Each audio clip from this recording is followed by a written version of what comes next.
Assalamualaikum warahmatullahi wabarakatuh. Alhamdulillahirrahmanirrahim. Wassalatu wassalamu ala asrofil anbiya'i wal mursalin Nabi Muhammadin wa ala alihi washabihi wasma'in wa mu'atabi'in ahum bisanin ila yaumiddin amma ba'du. Kepada yang terhormat CEO Absolute Group Bapak Haji Sastra Sarjana Hukum, kepada yang terhormat Direktur Absolute Services Bapak Brigjen TNI Purnawirawan Insinyur Haji Agus Suryarso, kepada yang terhormat Direktur Absolute Group Ibu Hajar Eka Sri Yulianti, Ibu Ase Insani, dan Bapak Julian Rahmanto, kepada yang terhormat Mas Bagus Makoso, kepada yang terhormat Ustadz Haji Muhammad Siddiq LCMC, kepada yang terhormat Ustadz Haji Agus, dan kepada yang terhormat Bapak dan Ibu karyawan Absolute Group yang dimuliakan oleh Allah Subhanahu wa Ta'ala. Sebagai umat muslim, marilah kita panjatkan syukur kepada Allah Subhanahu wa Ta'ala yang memberikan limpahan rahmat dan hidayahnya, sehingga pada sore hari ini kita diizinkan untuk berkumpul dalam acara pengajian tanpa adanya halangan. Semoga dapat menambah ilmu dan wawasan kita sebagai bekal kehidupan di dunia dan juga di akhirat. Salawat dan salam semoga tercurahkan kepada Nabi Muhammad SAW beserta keluarga, sahabat, dan kepada kita semua sebagai umatnya. Hadirin yang saya hormati, sebelum pengajian kita mulai, marilah kita membaca surat Al-Fatihah sebagai pembukaan. Bismillahirrahmanirrahim.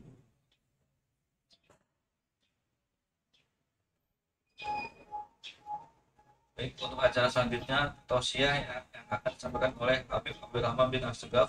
Untuk waktu dan tempat kalian silakan.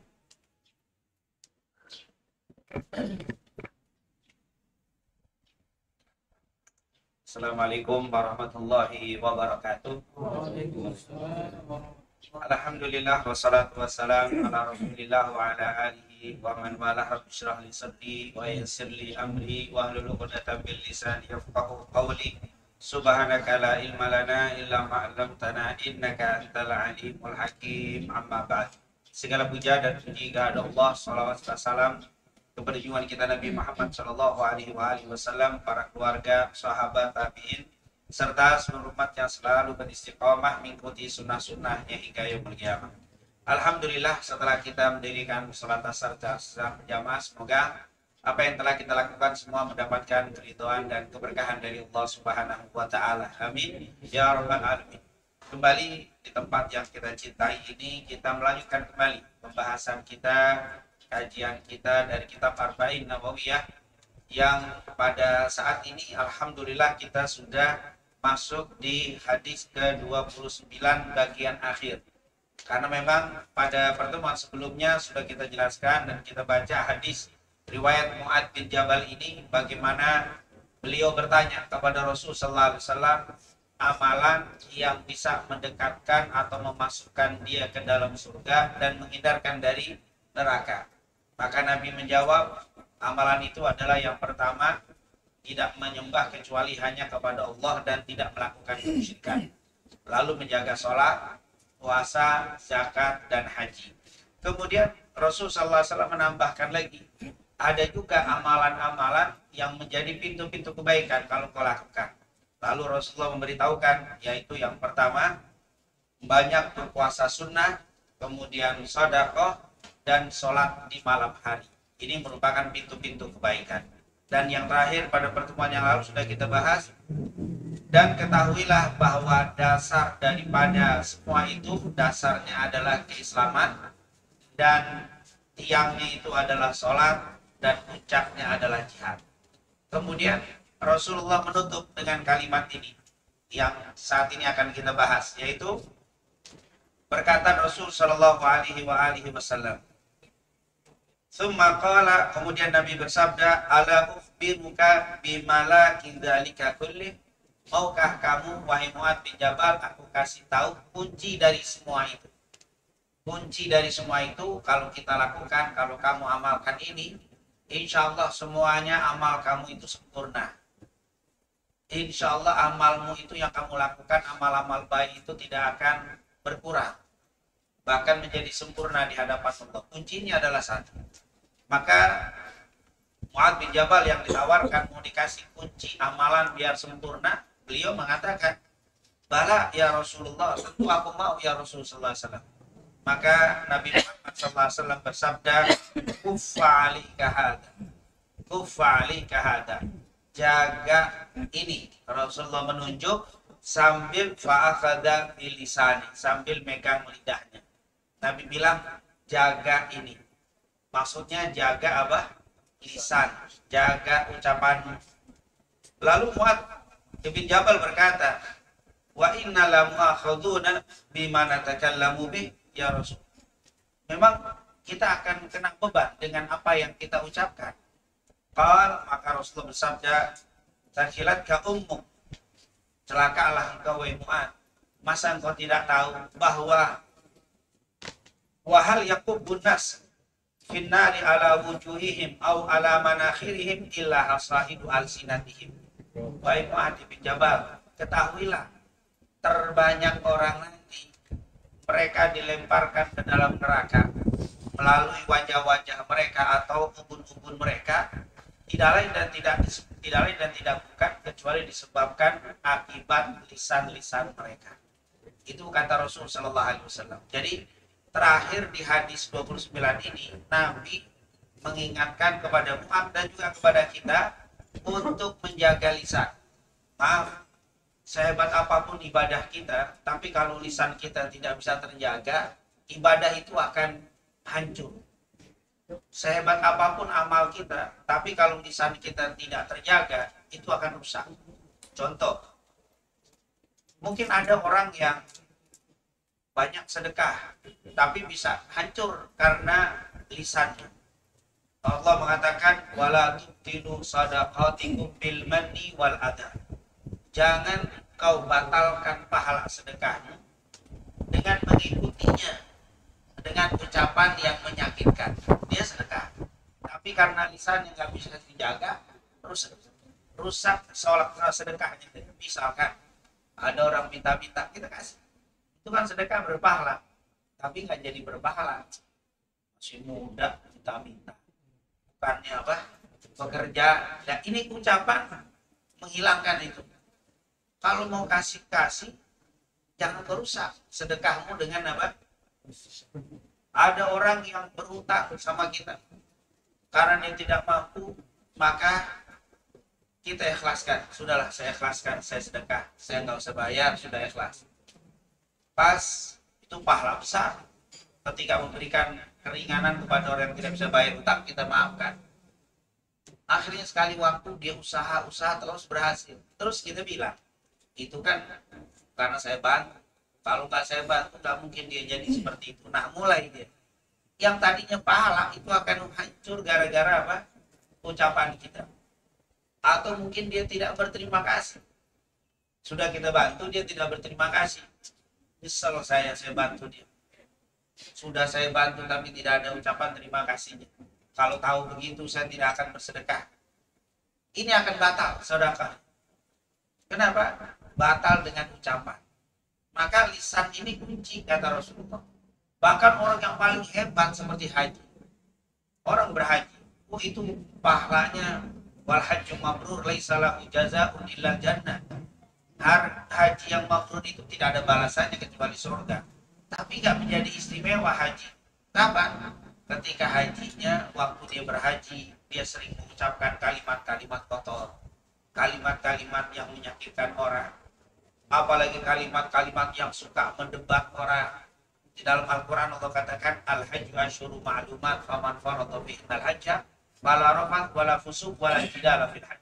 Siapa yang berhaji jangan mengucapkan kalimat kotor, jangan mengucapkan kalimat yang menyakitkan saudara, jangan suka berdebat. Artinya haji yang begitu istimewa rusak gara-gara lisan, gara-gara pembicaraan kita.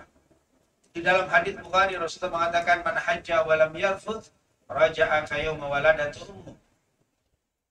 Siapa yang berhaji dan dia tidak mengucapkan kalimat kotor, dia jaga lisannya, tulang seperti baru lahir dari rahim ibunya. Artinya tidak punya dosa sama sekali.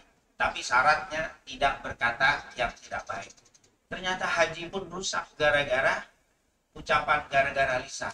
Makanya Nabi mengingatkan, awas, jaga uffa alika hada. Kata Nabi, jaga lisanmu.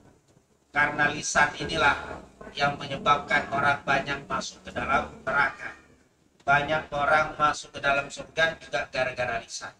Maka Rasulullah SAW sering di hadis lain, nanti kita ketemu, Rasulullah pernah bersabda, man kana yu'minu billahi wal yawmil akhir falyaqul khairan aw liyasmut. Siapa yang beriman kepada Allah dan hari akhir, hendaklah yang berkata yang baik atau diam. Jadi keimanan orang itu dilihat dari mana dia bisa menjaga lisan. Di dalam para ulama, karena banyaknya ayat dan hadis yang mengungkapkan pentingnya lisan, sampai mereka mengatakan salamatul insan fi hifdzil lisan. Keselamatan orang itu dilihat bagaimana dia bisa menjaga lisan. Jadi lisan itu menjadi kunci. Makanya Nabi bilang itu adalah kunci segala-galanya adalah lisan. Bahkan Rasul pernah mengatakan begini, la yastaqimu imanu abdin hatta yastaqima lisanu. Tidak lurus agama seseorang sampai hatinya lurus. La yastaqimu imanu abdin hatta yastaqima qalbu. Tidak beriman dengan baik seseorang sampai hatinya baik. Wala yastaqimu qalbu, dan tidak akan lurus dan baik hati seseorang sampai lisannya lurus. Jadi berkaitan. Maka Rasul mengatakan jaga lisan. Sungguh banyak orang masuk neraka gara-gara tidak bisa menjaga lisan. Maka kesimpulan hadis ini, kata para ulama, yang pertama, seseorang itu bisa dinilai imannya, Islamnya pertama dari lisannya. Semakin orang bicaranya kotor, bicaranya selalu menyakiti orang, bicaranya selalu merendahkan orang, bicaranya selalu menyinggung orang lain, bicaranya selalu menimbulkan perpecahan, bicaranya selalu menimbulkan kegaduhan. Ini merupakan tanda keimanannya. Semakin tidak bisa menjaga lisannya, semakin lemah imannya. Tapi semakin orang itu baik bicaranya, semakin bicaranya itu menenangkan, bicaranya itu memuliakan orang, bicaranya tidak merendahkan orang, bicaranya membawa pada persatuan, bicaranya mengandung kebaikan dan mencegah kemungkaran, maka menunjukkan kuatnya iman orang tersebut. Maka inilah diakhiri hadis ini dengan lisan. Ini menjaga lisan. Maka tidak ada ungkapan yang salah, ini ungkapan yang tidak betul, yang mengatakan begini, Ustaz, orang itu memang omongannya kotor tapi hatinya bersih. Orang itu memang ngomongnya Masya Allah nyakitin orang tapi hatinya baik. Satu orang itu ngomongnya, bicaranya merendahkan, menghina, menjadi kegaduhan kalau dibicara, tapi amalnya hatinya bersih. Tidak mungkin, kata para ulama, karena lisan itu gambaran hati. Semakin orang itu hatinya bersih, semakin bersih kalimat yang keluar dari lisan. Kalau orang itu suudzon, hatinya penuh suudzon, penuh buruk sangka, pasti bicaranya itu selalu mengandung buruk sangka. Ketika orang itu hatinya penuh kebencian, pasti bicaranya mengandung kebencian. Pasti.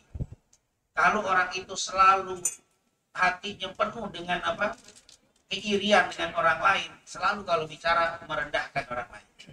Itu kata para ulama, seperti itu dikatakan oleh Nabi. Tidak lurus iman seseorang sampai hatinya lurus, dan tidak akan lurus hatinya sampai lisannya lurus. Maka memang sepakat iman itu adanya di hati, takwa itu adanya di hati, tapi bisa dilihat dengan cara dia berbicara. Ketika bicaranya itu merendahkan orang, menghina orang lain, kita tahu sekarang hatinya penuh kedengkian, hatinya penuh sombong, hatinya penuh ujub, sehingga orang lain di bawahnya semua. Tapi ketika orang ini berbicara selalu memuliakan orang lain, bahkan Tidak sedikit orang mungkin berburuk sangka dengan fulan, tapi dia tetap berhusnudzon, berbaik sangka, bicaranya selalu mengandung kebaikan. Ini orang hatinya bersih. Ini orang berarti hatinya itu penuh kebaikan. Makanya kata para ulama, kalau hatinya baik, pasti yang keluar dari lisannya baik. Tapi kalau hatinya buruk, maka yang keluar dari lisannya adalah keburukan dan keburukan. Itulah yang dikatakan oleh Nabi kita, Nabi Muhammad Sallallahu Alaihi Wasallam. Insya Allah, Allah jadikan kita semua umat Rasul Sallallahu Alaihi Wasallam yang bisa menjaga lisan kita, dan selalu Allah berikan petunjuk kepada kita untuk bisa menjaga lisan kita sehingga amal-amal kita menjadi sempurna di hadapan Allah Subhanahu wa taala. Amin. Amin ya rabbal alamin. Mungkin itu yang bisa kita bahas karena memang ini adalah kalimat terakhir di dalam hadis 29 berkaitan dengan lisan. Silakan mungkin kalau masih ada sesi tanya jawab ya Ustaz. Assalamualaikum. Alhamdulillah telah datang bersama tausiah dari Ustaz Habib Rahman bin Segaf. Semoga dapat menambah wawasan kita. Baik, untuk selanjutnya apabila ada pertanyaan kami persilakan.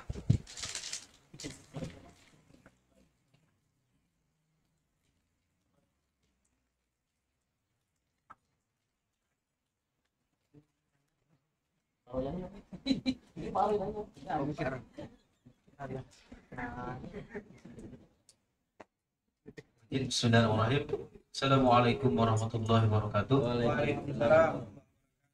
Izin Habib, izin ini pertanyaan mungkin terkait pembahasan lisan ini mungkin.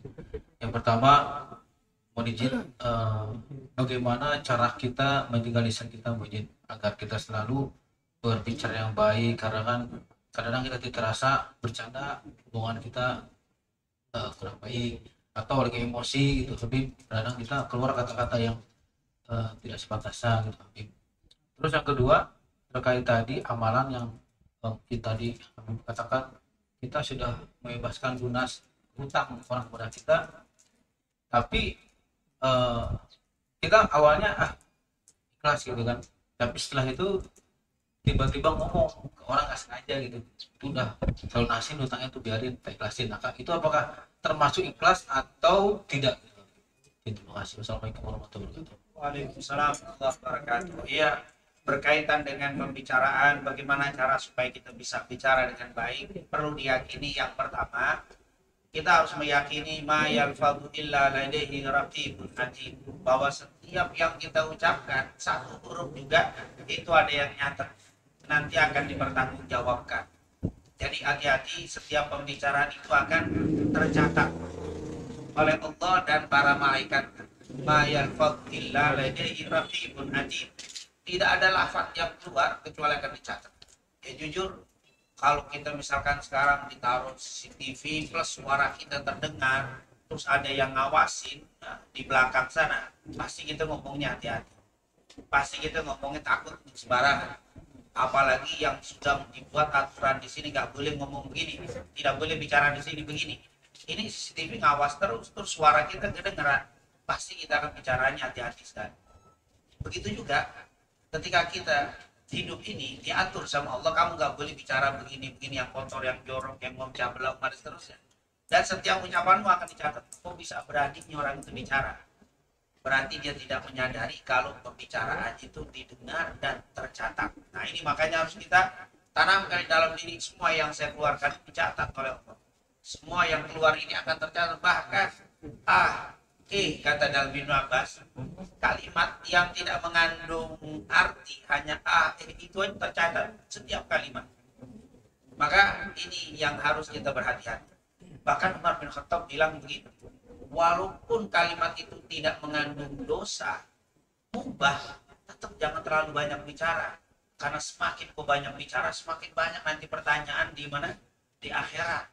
Man katsura kalamu katsura saqatu. Khawatir terlalu banyak nanti ada yang kepleset dalam berbicara.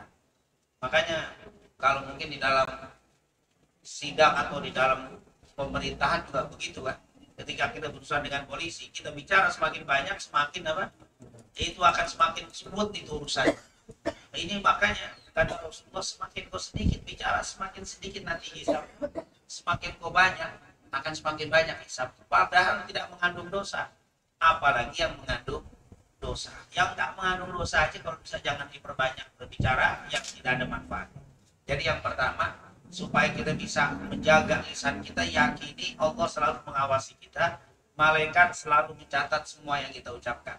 Maka tentunya kalau dengan CCTV yang begini aja kita takut, bagaimana dengan apa?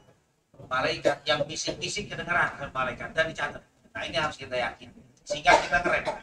Omongan saya ini dicatat. Omongan saya yang gak bagus akan menjadi lawan saya nanti di hari kiamat. Nah ini harus disaksi, harus diyakini. Cuman kadang-kadang karena orang tidak yakin dengan catatan malaikat sehingga diberani ngomong kotor, ngomong jorok, mungkin membicara yang dilarang oleh Allah Subhanahu wa taala.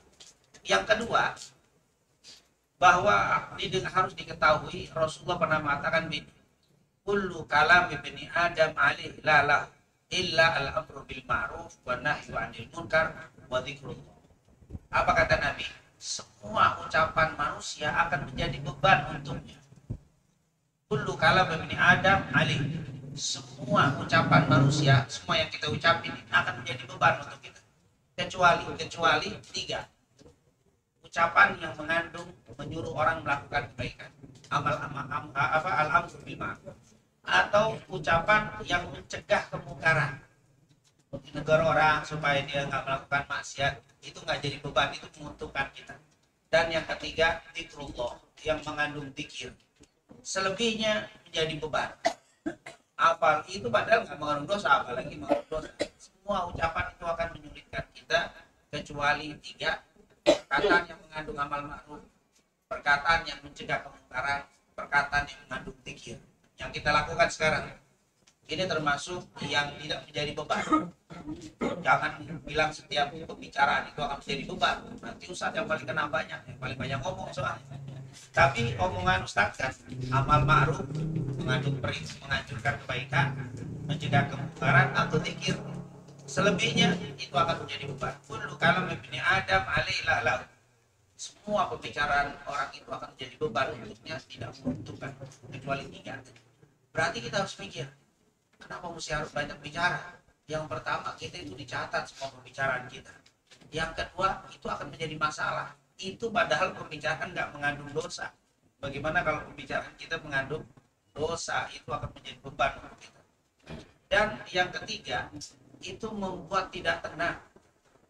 Kata Rasulullah SAW, kalimat-kalimat cacian, merendahkan orang, menghina orang, apalagi membuat orang menjadi ribut, menjadi namimah, mengadu domba, itu menimbulkan ketidaktenangan. Itu akan menjadi gelisah. Gak ada orang yang kalimat yang merendahkan orang bikin tenang, yang ada gelisah. Gelisah diantaranya takut ketahuan. Ketika saya ngomongin fulan saya jelek-jelekin, setelah pergi itu ada rasa. Nanti jangan-jangan kedengeran. Kalau sampai mungkin sebelum pulang, awas saya jangan sampai ke dia ya. Awas jangan sampai. Lihat bagaimana hilang itu ketenangan ketika kita habis bicara kotor, habis bicara merendahkan orang, habis bicara menghina orang.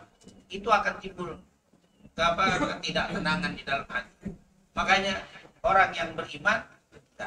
Tapi kalau kita bicara tentang zikir, alladzina amanu wa tatmainnu qulubuhum bidzikrillah ala bidzikrillah tatmainnul. Kalau kita bicara tentang amal ma'ruf, bicara tentang nahi munkar, mengandung zikir, bikin tenang hati. Kayak begini, sepanjang apapun kita bicara, kita bikin tenang hati.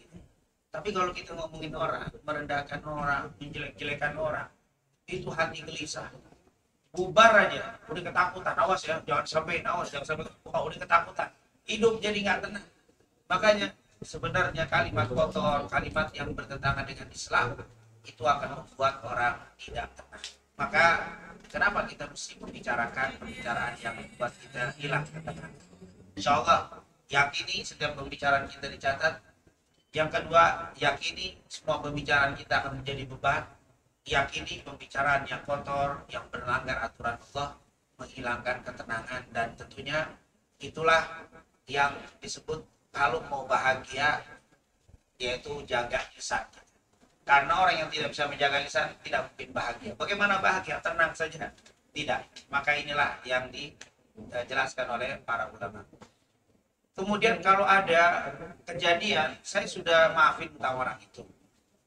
ya maaf jadi hutang, kemudian jatuh tempo dia nggak bisa, akhirnya kita maafin. Terus sekali waktu ketemu sama kita, dia sukses, dia berhasil, terus kita bilang dulu dia punya utang sama saya, terus saya maafin. Apakah itu membatalkan amal kita? Tidak. Apa itu tahajud bin nikmah? Artinya kita mengungkit kenikmatan yang Allah berikan kepada kita dengan melapangkan, memaafkan hutang. Itu tidak membatalkan amal.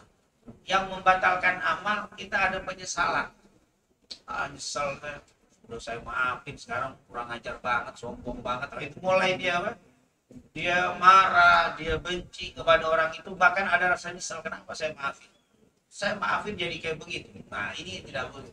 Tapi kalau kita hanya menyebutkan kebaikan yang pernah kita lakukan, selama bukan niat untuk beria, itu tidak menggugurkan amal itu.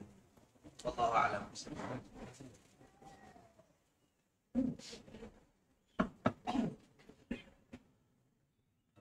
Assalamualaikum warahmatullahi wabarakatuh. Waalaikumsalam warahmatullahi wabarakatuh.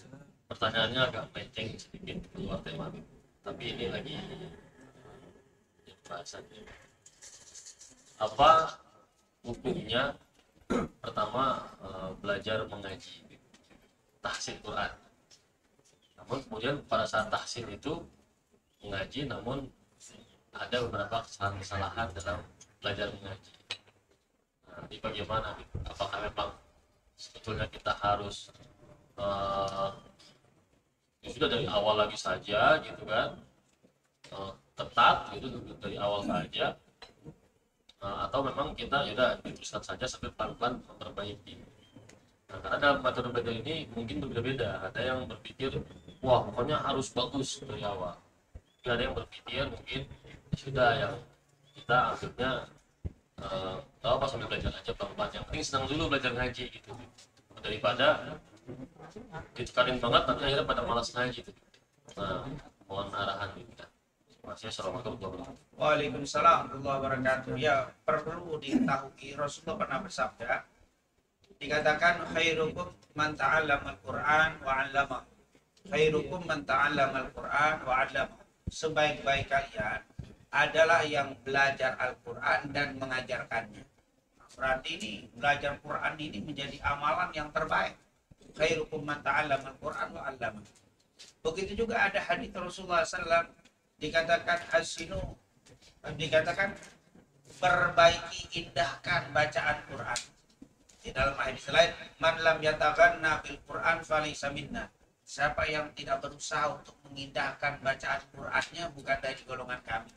Ternyata memang ada perintah-perintah itu. Yang pertama, kemuliaan orang belajar Al-Quran itu sangat luar biasa. Bahkan khairu, sebaik-baik kalian. Jadi kalau mau dilihat orang yang terbaik di antara kita, mereka yang mau belajar Al-Quran. Itu yang pertama. Yang kedua, dan memang ada perintah untuk mengindahkan di dalam membaca Al-Quran.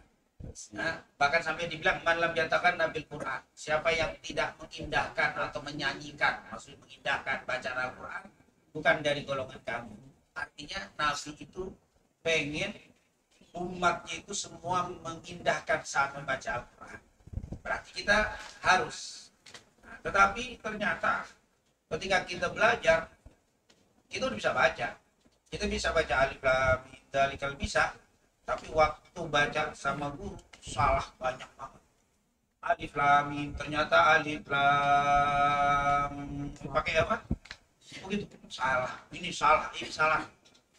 Akhirnya dia bilang, siapa yang salah-salah baca Quran, kam min farihil Quran wal Quran yal'anuh, katanya.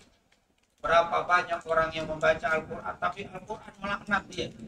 Quran itu tidak menolong, tapi malah menjadi apa? Pencelaka untuk. Al-Quran hujjatun alika au hujjatun lak.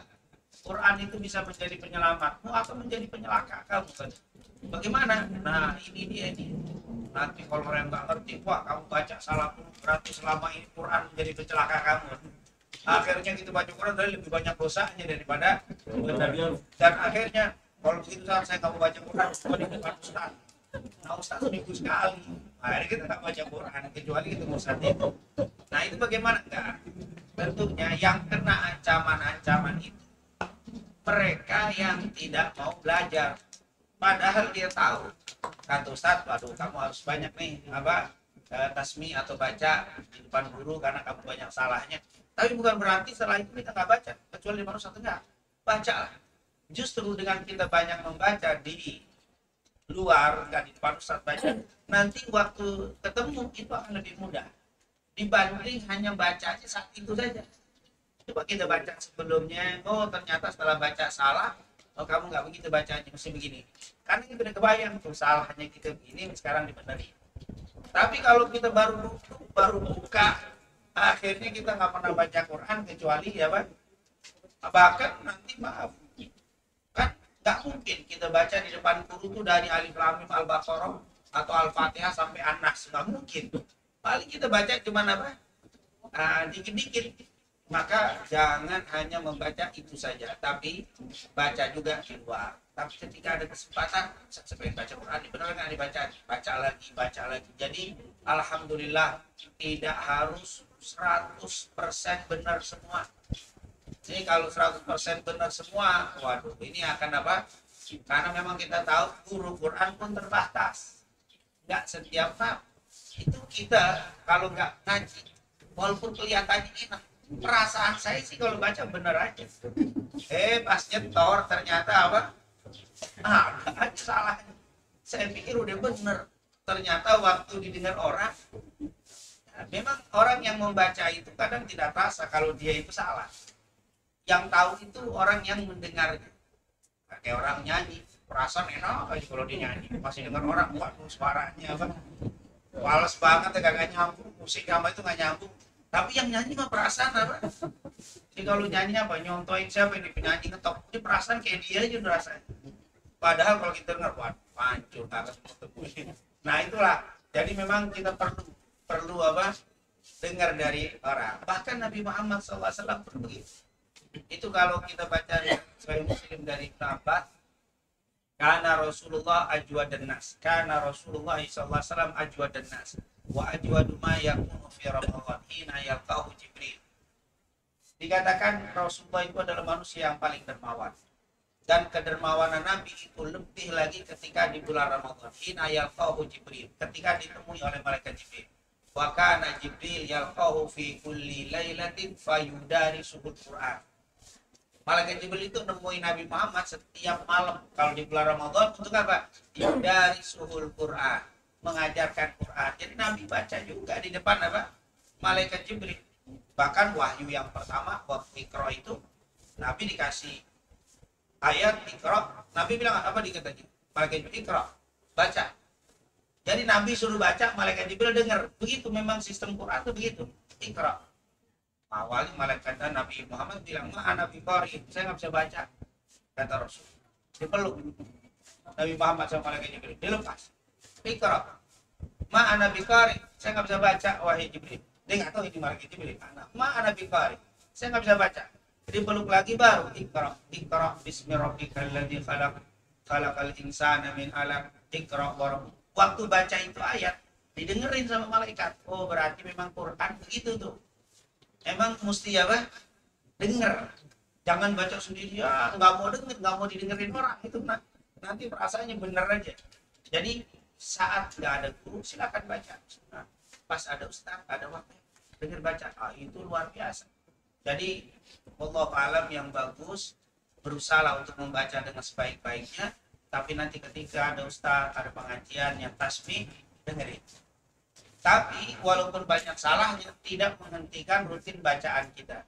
Makanya kan nanti setelah kita baca, kita minta sama Allah, berdoa, ya Allah, mohon ampun apabila ada kekurangan-kekurangan di dalam apa? Bacaan. Nah, karena memang tidak ada manusia yang sempurna, pasti ada apa? Kekurangan, terutama di dalam bacaan. Nah ini jadi yang paling bagus, bacalah dimanapun, kapanpun kita punya ada waktu, silakan. Tapi nanti ketika apalagi kantor menyiapkan waktu untuk tahsin, wah itu berusaha untuk apa? Nyetor. Karena nanti misalkan di hari kiamat kena, pulang. Kenapa ada banyak Quran salah-salah? Gitu. Malaikat nanya itu misalkan. Maka dia bilang, iya ya Allah. Iya malaikat, saya memang perasa, saya tahu salah-salah. Tapi saya berusaha ngebenerin. Dari mana usahanya? Saya ngaji kalau ada pengajian. Itu adalah salah satu usaha saya untuk membenarkan pengajian saya. bacaan saya. Tapi ternyata belum benar banget, udah lewat saya. Udah meninggal kan. Jadi kata ulama, ngaji itu taklid seperti ini nih. Ini salah satu alasan kita nanti ketika ditanya malaikat, kenapa sholatmu nggak sempurna? Kita akan jawab, saya sudah ingin dan berusaha sempurna. Apa usaha? Saya belajar. Belajar itu tuh yang menjadi alasan untuk bisa dapat keringanan dari Allah ketika kita sudah berusaha. Tapi kalau kita sholatnya nggak benar, nggak pernah ngaji, maka seakan-akan sudah sholatnya nggak benar, nggak berusaha benar. Usaha benar itu adalah lewat pengajian. Memang bacaan saya banyak salah, tapi saya berusaha untuk membenarkan bacaan saya. Bagaimana? Lewat pengajian. Kata Ustaz, saya baca depan. Nah, inilah yang apa? Dan di dalam bacaan Quran itu yang paling ditekankan sebenarnya ada 3. Yang pertama, makharijul huruf. Keluar hurufnya itu pas. Yang pas. Makanya dalam hadis itu man qara'a harfan min kitabillah falahu hasanah wal hasanatu bi asyri amsalihha la aqulu alif lam mim harf walakin alif harf lam harf mim harf. Ini hadis riwayat Abdullah bin Mas'ud dari riwayat Abu Dawud. Rasulullah pernah bersabda, siapa yang membaca huruf-huruf Al-Quran, maka setiap hurufnya 10 kebaikan. Tidak aku katakan alif lam mim itu 1 huruf, tetapi alif 1, lam 1, mim 1. Jadi kalau kita baca alif lam mim, berarti ada berapa itu? 30 kebaikan. Subhanallah. Dalikal kitabul la raiba fihi hudal lil muttaqin. Udah berapa itu kebaikan? Wah, begitu banyak. Tapi yang menarik lagi, ada hadits Rasulullah SAW. Man qara'al Qur'ana wa yatata'ta. Siapa yang membaca Al-Quran dan terbata-bata. Alif, alif, alif, alif, lam, lam. Kan begitu ada tuh. Dalikal kitab ulang-ulang. Siapa yang membaca Al-Quran terbata-bata, maka setiap hurufnya dia akan mendapatkan kebaikan. Tetap falahu ajran, ada 2 pahala. Jadi yang lancar dalikal kitab, dalika dapat 30. Kalau ini udah berapa itu? Dia lebih banyak. 1 dalika itu bisa berapa? Dalika ini udah berapa? Dalika udah 60 berulang-ulang 3 kali. Kata Rasul, yang lancar 30, yang nggak lancar 90. Tapi akhirnya kalau gitu nggak lancar. Enggak, nanti ada hadits lain. Alladzi, yaitu orang yang mahir di qiraatil Quran ma'al kiramil barara. Orang yang lancar baca Qurannya bagus, itu naik derajatnya bukan dilihat hurufnya, tapi naik bersama dengan orang-orang yang mulia ulama. Tapi kalau ini berdasarkan hitungan huruf. Artinya apa? Nabi mau ngasih tahu, yang lancar bagus, yang nggak lancar pun bagus. Jadi kalau antum baca nih, misalkan dalam apa, di rumah atau di kantor sendirian, Iqra bismi rabbikal ladzi khalaqal insana. Maka ulang-ulang itu setiap hurufnya berlipat kata Rasulullah. Maka jangan pernah ragu untuk membaca Quran walaupun kamu terbata-bata. Karena bagi kedua pahala berlipat kata Rasul. Kenapa? Yang pertama, usaha kamu ketika mau baca. Yang kedua, Qurannya tetap kamu baca. Jadi ada nilai 2, ada usahanya untuk apa? Membaca. Subhanallah. Ini luar biasa. Inilah apa kenikmatan membaca Al-Quran. Jadi yang pertama ditekankan itu hurufnya. Yang keduanya fathah kasrohnya. Iqra, atau sukun kan? Bismi rabbika, itu pakai a i u diem sukun, itu yang kedua. Yang ketiganya baru indahnya. Indahnya itu ikhfa, idgham, iqlab, kuntum, itu indah itu. Tapi itu nomor sekian, nomor 3. Yang paling pertama huruf dulu. Kadang-kadang orang sibuk baca indah tapi hurufnya acak-acakan. Ini tentunya apa? Tidak bagus. Jadi yang ditekankan bacaan huruf dulu pas. A I U R itu apa kalau bahasa kita ya? alhamdulillahi rabbi itu apa? Tasdid. Itu yang itu dulu. Huruf dulu, tanda baca, sukun, tasdid, alhamdulillahi rabb. Itu tasdid. Karena kalau itu hilang, hancur nanti. Alhamdulillahirabbil alamin arrahmanir rahim. Wah, itu jadi nggak ada tasdid, itu berantakan. Nah, yang ketiga baru indah tadi. Indah itu tajwid, ikhfa, idgham, iqlab. Dinada-nadain itu nomor sekian. Karena ada orang dinada-nadain panjang pendeknya berantakan. Ini salah lagi. Ini mencari indah tapi akhirnya bacaannya salah. Misalkan ada yang pernah baca begini. Apa? Idza jaa nasrullahi wal fath wa ra'aitan nasa yadkhuluna fi dinillahi afwan. Wa ra'aitan nasa, dan engkau melihat manusia yadkhuluna fi dinillahi afwaja, akan masuk ke agama Islam secara berbondong-bondong. Dia pakai qiraat wa ra'aitan nasa yadkhuluna, napasnya habis. Diulang, sayadkhuluna fi, lalu sayadkhuluna itu salah. Sayadkhuluna karena sinnya itu larinya ke anas, bukan apa? Wa ra'aitan nasa yadkhuluna. Dia potong sayadkhulun. Sinnya nggak boleh. Sinnya itu di kalimat yang apa? Wa ra'aitan nasa yadkhulun. Kalau mengulang yadkhuluna fi, bukannya wa ra'aitan, sinnya masuk ke yadkhulun. Itu kalau sayadkhulun artinya beda lagi. Sayadkhulun akan masuk. Kalau yadkhulun masuk.